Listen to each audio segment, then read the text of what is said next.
Welcome to Life Less Ordinary.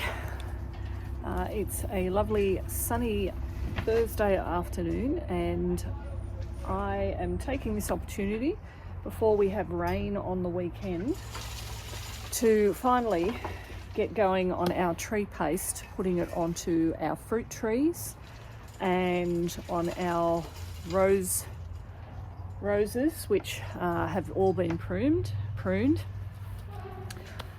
And the reason that I do tree paste is because the tree paste is has nutrients in it, a bit of fertilizer, and it gets painted, I guess essentially painted like this with a brush onto the trunk and the branches of the tree. So this is an apple tree that I have already pruned a couple of weeks ago. So the tree paste gets painted onto the tree, and it just forms a bit of a protective barrier for I guess diseases, but it also, because of the nutrients and the fertilizer that it has in it, it's a bit like a moisturizer. That's how I would describe it. It's a bit like a moisturizer. It's on the tree, and the tree can absorb the nutrients that way through the bark. So what I have done this year, because I didn't buy the normal biodynamic tree paste that I would normally get, because it is really, really expensive. So I did a bit of Google searching, asked Mr. Google Pants how to make tree paste myself, and that's what I have done.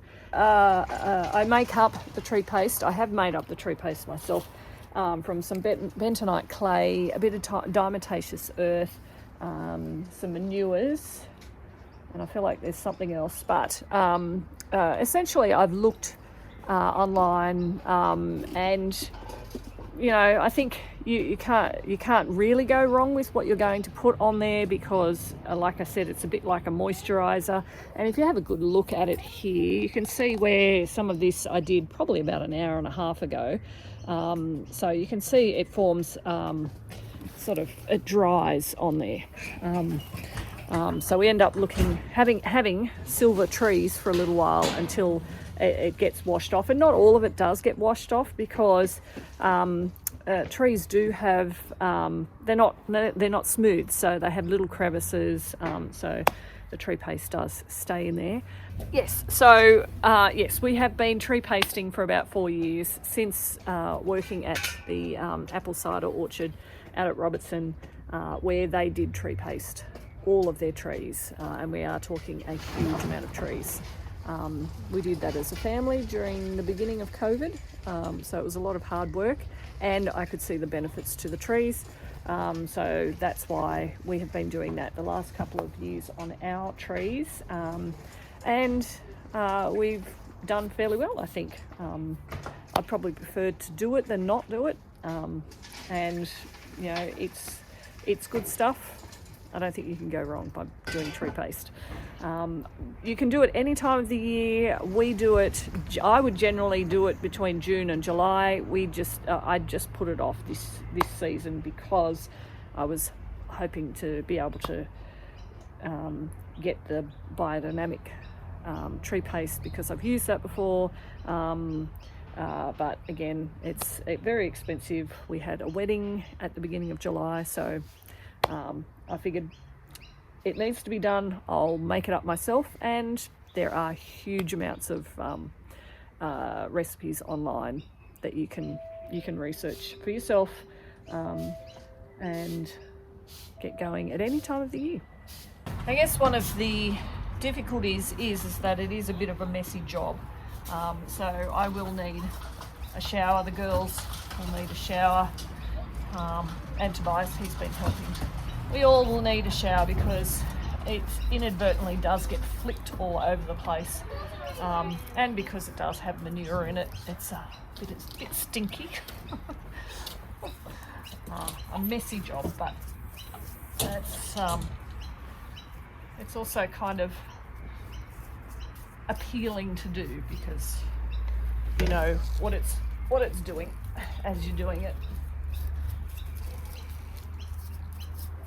And particularly on a day like today, you can see where you've been. So it's easy to ensure that you do get it fully covered. Whew, that's a smell.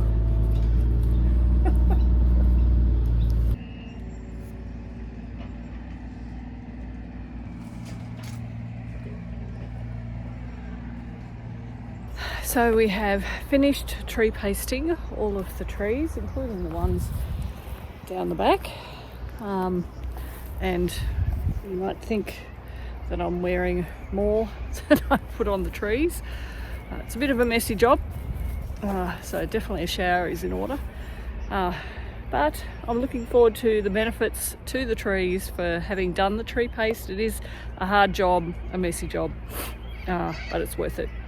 So I hope you have found this interesting or some food for thought with regard to the healthiness of your fruit trees, your roses, any of your shrubs. But thank you for joining us in our life less ordinary.